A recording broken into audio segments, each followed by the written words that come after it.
Hello everyone, my name is Grishma Thampi, and on International Women's Day, we welcome you to yet another exciting episode of Emerging Women Leaders in Manufacturing, presented by Faber Infinite as well as Young Indians. Our guest for today is Miss Darshi Shah. Born and brought up in Kenya, she went to Cardiff University to pursue her BSc in Accounting and Management.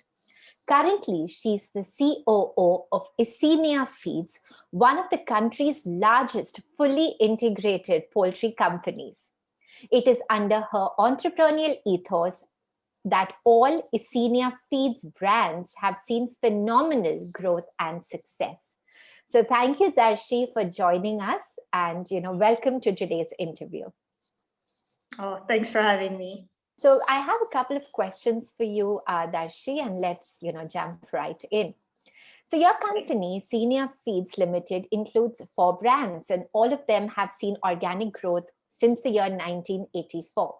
So can you tell us more about your challenges as well as learnings in the journey so far? So Isinia Feeds was founded by my father 30 years ago. And since then, it's grown from strength to strength. I joined the company 11 years ago, and when I joined, we were running two small units of day-old chick production and egg production, even with an office of a staff size of less than 4 people. Wow. Since then, we've taken some risks and we've expanded our product lines. And now, we hold considerable market share for all of our different product lines. It's not been an easy journey. There have been a lot of challenges and obstacles we faced along the way. And, some of these, being in the poultry industry, as you know, include like disease, not enough access to raw materials. Raw materials here is a very political influence that's involved. So we always have so many difficulties in that. Of course, competition, like in all businesses. But the main way we've, tried to navigate ourselves through this is, by being as agile as possible, quick decision making, just going towards what the market wants and needs at the time. I've also had quite a difficult journey within the industry, especially when I joined 11 years ago. It was a very big learning curve for me. I didn't know anything. I was a city girl, brought up in a community school. I had no idea about what farming, its dynamics, nothing like that. So when I graduated, which was 2008, 2009, it was the worst of the financial crisis. And I didn't manage to get a job in the UK, which is what I wanted initially. My dad called me back here and he's just like, there's a lot you can do, come and help us. And I joined and, it was like, I was thrown like straight into the deep end.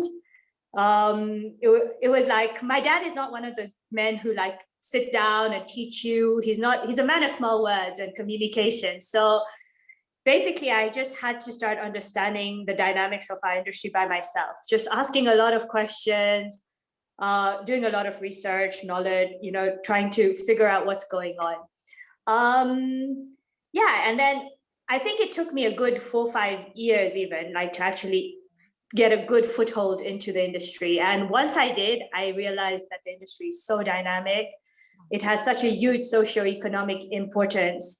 And the role of the food production is so important, like not just for our business, but just for everybody in general within the country. So yeah, that's kind of been our journey so far. Lovely, very interesting. So on a personal level, based out of Kenya, were there any challenges that you faced as a woman working in the manufacturing space?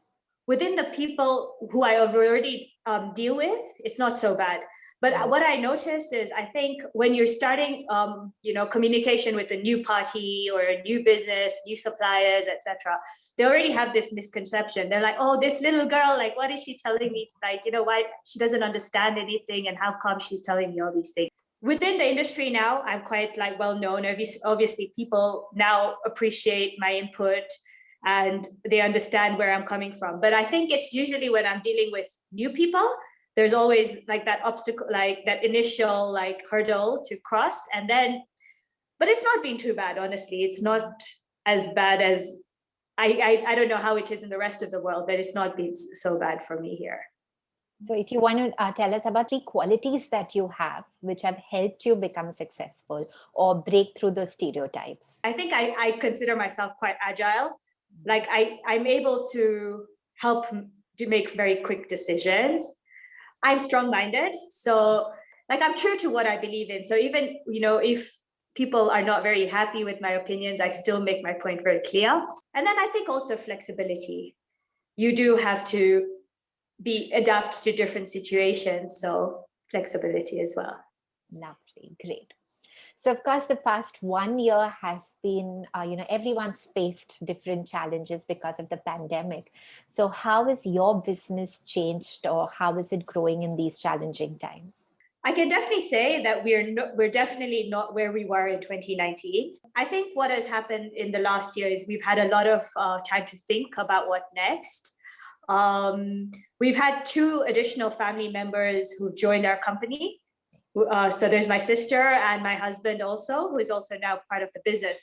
And with that, I think we've gotten the confidence to expand our capacity in all our different product lines. So we've really tried and laid out plans of how we want to do this, the steps we're going to take. So I think it was a good year for us to do our planning. Kenya has not been impacted that significantly, thankfully. So you did mention that, it's a family owned business and more members from your family are joining the business. So how do you ensure you actually maintain a work-life balance and not bring, your business back at home, in all your, dinner table conversations? Okay, so this is sometimes quite tough. Sometimes it's like it happens without us even thinking about it. Right. But for me, like I have almost a 2-year-old toddler, so and he's my number one priority. So at the moment, my workplace is almost an hour and a half away. So what I do is I go into the office 3 times a week. The other 2 times, like today, I'm at home. So where I'm working at home, and I'm very disciplined with my timing. I know I'm out of the house at 6, I'm out of the office by 2:30. I know I have to have my good afternoon with my baby. And I really focus on my fitness. But it's hard, like especially when there are so many of us in the family business. It does come in sometimes conversation does come in, but I think everybody knows the importance of like keeping the separation. So we also try and maintain that balance. But it's not easy all the time. No, it's not. No. Any specific challenges that you have faced as a woman? That's something that I'd want you to throw some light on, specifically in manufacturing as a woman. For me, what I have realized is that as a woman, like you have to be louder than the rest. I mean, sometimes it's just like a colleague could say the same thing, but like you have to have so much backbone into it. Women have to somehow, I don't know why, but have to fight harder for their voices to be heard, their opinions to be heard. I still have to go through this on a daily basis. That's one of the biggest challenges. Yeah. So, every year around March, when we have Women's Day, there's one term that is overused all the time, and that term is women empowerment. What does this word really mean to you? For me, women empowerment means like having the freedom to do what you want. So it's about doing and going for what is like truly important to you without actually worrying about the repercussions or people like society's opinions, things like that. It's about being true to yourself and going for what you want. Lovely. So are there any tips or mantras that have worked for you in this specific industry? Okay, so with the poultry industry, it is a risky industry to be in. So I think it's staying true to your course. It can be a very profitable and good business to be in, but you have to have a clear head. You cannot, like jump ship every now and then and expect to be successful. You want to be in the industry, you have to be in for the long haul, at least like a medium term, definitely. Yeah. Manage your risks as much as you can. I think that's pretty much it. I think that is something that sets you apart from the rest, definitely. Darshi, would there be any specific tips or points that you would like to give women, specifically in the manufacturing industry, to help them, take up leadership positions? So I think it's all about people's mindsets. It's not going to be an easy journey, that's for sure. And as I mentioned, you will have to fight harder than your male counterpart. I mean, it's a sad story, but it's true. I think the main thing is go for it without fear. If you feel that it's something you want to go for, I don't think you should let anything stop you. Okay. And at a personal level, do you think women make good leaders, or they bring in that, flavor or that diversity when it comes to leadership positions in manufacturing? Absolutely. I mean, women have a very different way of thinking about things compared to men. There's so many things that men ignore, which women are able to pick on so quickly. So definitely, I think women in leadership is the way to go.